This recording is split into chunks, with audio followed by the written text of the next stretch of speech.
Alright, what is up everyone? Welcome back to the channel. My name is Chris and today I'm back with another video here. So the Flyers lose 5-4 to the Columbus Blue Jackets in overtime in a game where they were down 2-0, came back, down 4-2, came back again, down 2 goals twice in a game, came back, tied it, still lost in overtime. Very frustrating, not the greatest ending. The game was winnable. And I've said that a lot this year because they've let up a lot of games where they could have pounced on it and actually won. And that's why I keep repeating myself with that. In this game, I thought there was, again, a lot of good things. The lines to start out in this game: Tippett, Hayes, Konechny, Lawton, Noah, Cates, and Farabee, Willman, Frost, McEwen, Delorier, Sedlak, and Bellows. So Bellows goes down, Farabee goes up, Frost stays in the same spot. Max Willman comes into the lineup. Tanner Legzinski goes out, gets sent down to Lehigh Valley. Provorov, D'Angelo, Sanheim, and Braun, Sealer, and Ristolainen. Carter Hart was in net. First period was horrible. Absolutely horrible. Flyers did probably maybe first 3 minutes of this game, 4 minutes. Had a good shift by the fourth line, then the Lawton line had an only shift early. Then after that, pretty much all Columbus. Sillinger had a chance where Braun saved a goal. Hart stoned Jenner off the rush. The great save. Sealer dropped the stick, and Gaudreau just fed it right to him. Great save. The Jackets, again, the Flyers still have this issue where they leave pucks just in the neutral zone, like wherever. And part of the problem is, at least what I notice, is they don't realize who's around them, and then once that happens, there's either a play where they go for the stretch pass, like the home run kind of pass up the ice, or there's too many of the, like, kind of like I said, getting like put into a phone booth type plays, and then they don't actually make the play, and they don't realize how close the guy is to them. And that's just like simple hockey awareness. And the Flyers have a really bad change here. First line barely gets it to the red line. Sent back the other way. Flyers are mid-change, scramble in front, pass in front, deflects off of Braun and goes off Hart and in. So not a good change. Torts is interviewed mid-period and basically says, quote-unquote, says we sucked. All he wanted them to do was forecheck, pretty much. And that's not all he wanted them to do, but that was the start. And to start the second period, the line to even start is Tippett with Cates and McEwen. The next line that came out was Lawton, Hayes, and Konechny. Farabee with Frost and Willman, and then Delorier with Sedlak and Bellows. I may have that third line switched. It should be Willman on the left and Farabee on the right. But regardless, the Frost line was much better. Every line was better. Flyers had a good start. They got pucks in. They generated some looks. They get a power play. Drawn play by Sedlak, who I've really enjoyed since coming to the Flyers.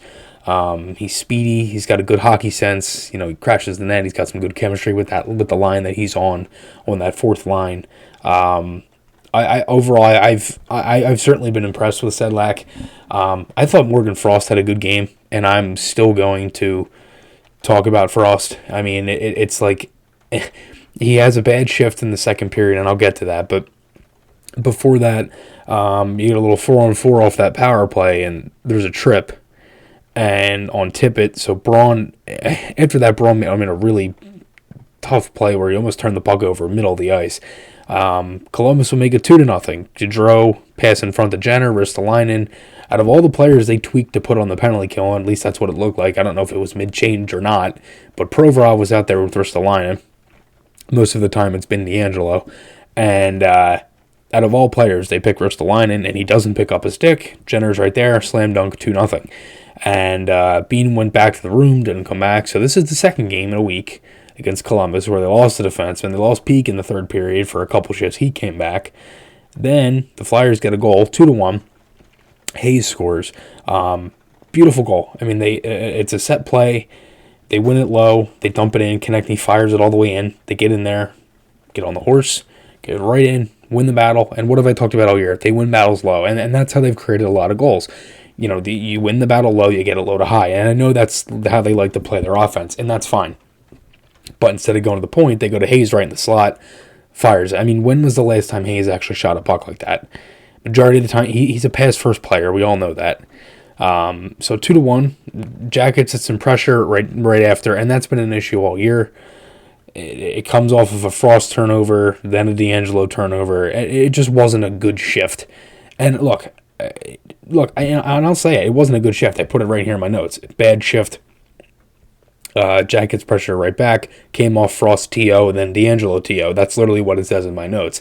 And it's not like I just not make it up, but it's like, first of all, it's what happened. And B, I'm not going to criticize Frost's whole game tonight off of one shift. It gets clarified on TV and it gets clarified on Twitter. Oh, that I must have saw 3 or 4 times that he sucks. Well, no, he doesn't suck. I've talked about it many times. He hasn't been put in a legit position to do anything. When they actually did, after this, he has a scoring chance a couple minutes later, after the Flyers made it 2-2, with a really nice play from Tippett with the like Keith Yandel sonk pass, gets it up to McEwen, little leg fake, slam dunk for Noah Cates, just a gorgeous goal, and it's 2-2. And then Lincoln gets hurt on that, so the goalie's out, the defense is out, and you still couldn't win this game. But going back to Frost, the Flyers had a chance before that from Konechny on a wraparound. Then Frost makes this play where he gets a puck behind the net, wins a battle. You know, he absorbs the hit, wins the battle, and then at least turns, and just fires it right at the net. It got blocked and went out of play, but it's like, first of all, I like that he, gets sent right back out there for the next shift for his line. Doesn't get benched or anything. And quite frankly, that line with him and Farabee and Willman, they had a lot of chemistry tonight. I wouldn't be surprised if they keep those same lines that I mentioned. Tippett, Cates, McEwen, Lawton, Hayes, Konechny, Farabee, Frost, Willman, Delorier, Sedlak, Bellows together for the next game against Boston. And when you look at that, it's like he responded. I mean, I'm sorry. Like, it didn't go in. It didn't even go on net. It went out of play. But you can't not sit here and say, oh, well, he sucks. But he doesn't suck. It was a bad shift. It's a one little sample size play that everybody's going to pick apart because it got glorified on TV. And everybody knows that he hasn't really played with the line mates that he should be playing with and hasn't really gotten a chance to really show any skill. But as for that, good period overall in the second. Just a lot of good plays. I thought they had a good second. The issue that I had was every time I thought Columbus was in the zone, it looked like they were going to score. And I wasn't really like, there's some games you'll watch where you're like, I don't think they're going to score here. And then there's the injury, like, they're going to score here. They're going to score here as they're cycling the puck around. And that's kind of how I felt the whole game. Because the Flyers have just been, like, kind of shaky in their own end. And again, it happens earlier in the third. And it's such an unfortunate goal. Like, the shot gets blocked. And, of course, it dies where the part where, like, Hart can't really come out. But I didn't really like how he just, like, turtled into the net and basically gave Jenner the whole open side. But again, it was just such an unfortunate play. And I'm not trying to criticize Hart. It was just I thought he could have made the save there. Tough bounce, though. And that's the thing. It's a really crappy bounce. And 13 seconds later, it's 4-2 Robinson scores. And it's like, what just happened? Like, we just went from down 2-0 to 2-2 in the second. We had a great period. And then, like that. It's 4-2. And it's like, oh, okay. Then the Flyers come right back. Frost gets an assist on this goal. And realistically started this whole play, but you never know that by looking at Twitter. He ends up setting up a whole play and actually made a nice play to pass it to Farabee on the give and go. That pass went wide, came curling all the way down in the offensive zone, sent it back to Sealer, and just fires it on net. And it's a seeing eye shot that goes in. It's 4-3. And it's like, okay, we got ourselves the game again. And it's like, but again, Frost will be looked at just for that one shift off of one giveaway that didn't even turn into a goal. I don't even think turned into a legit high-quality scoring chance by my memory. I'd have to go back and watch it, but still, I could be wrong on that. Anyway, 4-on-4, it's a rough on Hayes and Corrali. Hart had a really nice save and tight there. Again, just a lot of good, legit plays that I actually liked in this third period, and the Flyers should have won this game. It's more of shooting yourself in the foot is kind of the issue. And it wasn't really the problem is, like, they have these like bursts of play where they just can't, like, stop the play. And, like, it happens to go 3-2, then 4-2. And then the Flyers actually get a power play. They score 4-4.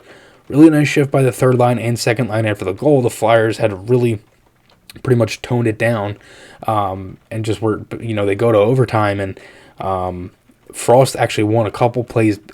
He won a couple battles late, kept plays low. The line had a lot of chemistry. I thought Willman was pretty good.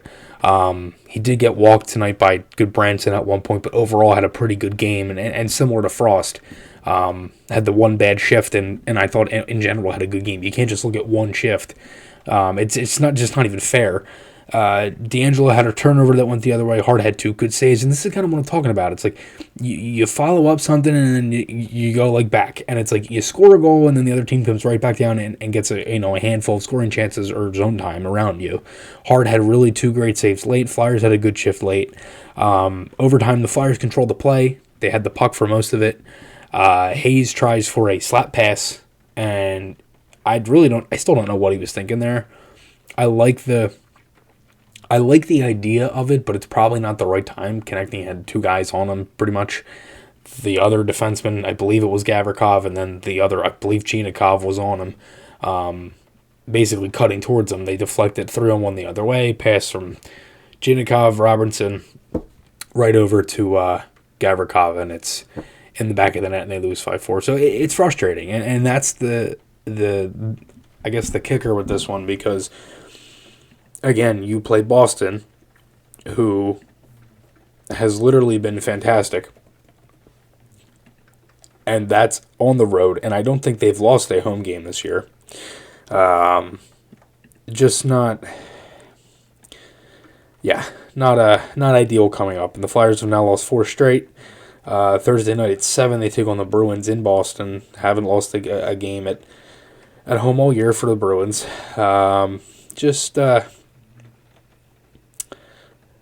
Not good. Not good at all. And it's unfortunate because this game was winnable. Last couple of games could have been winnable, could have been turning points in the game that could have changed it. The good thing about this game was the power play finally gets on board after a couple games where they were really rough. And I shouldn't say finally, it wasn't as dramatic as I'm making it, but it was still a good play. It was a good entry that started the goal, and then they at least got in, and Konechny was kind of right there just to clean up the garbage in front. But overall, a couple things. I would keep these lines. I wouldn't change them again. I mean, I didn't really think... it was still a good game, and it was a good effort. It was just an unfortunate ending to it. And I think for the most part, they're 7-6-3 now. They've lost 4 straight. You probably want to keep the lines that are clicking. You're playing a tough team in the Bruins. They're really good, and we'll see. I mean, we'll see what happens. But it was a good effort, but a frustrating win, a frustrating game in general, because they definitely could have won this game. And I would have liked to seen Frost in overtime. Like, I thought he was deserving of a shift. You had Cates out there, you had Lawton out there. I would have maybe done something a little different with that. I don't know if I would have put Cates out. It's not a discredit to Cates. It's just he's just not as much an offensive player as Frost is. I would have liked them to play some at least a shift in overtime. But Flyers lose this one. They do get a point, though, and that is important, moving forward and points and all that stuff. So we'll see what happens. Flyers, again, like I said, take on Boston in Boston on Thursday night at 7. Let me know your guys' thoughts below on tonight's game. Sunday night for the podcast at 7 o'clock. Former Flyer, Hockey Hall of Fame inductee in 2017. The member of the Crazy Eights line. Over 1,600 NHL games. I could go on and on and on. Mark Recchi is joining the podcast. I'm so excited for this interview. It's not even funny. I have watched Mark Recchi highlights so many times, and I am so excited to have Mark Recchi on. So tune in 7 o'clock on Sunday night here on YouTube. Episode 18, Mark Recchi is joining the show. Flyers fan club, check out all that stuff for fan club as well. Thanks everybody for watching. Remember, join me on Sunday night with Mark Recchi, and I'll talk to you all again soon.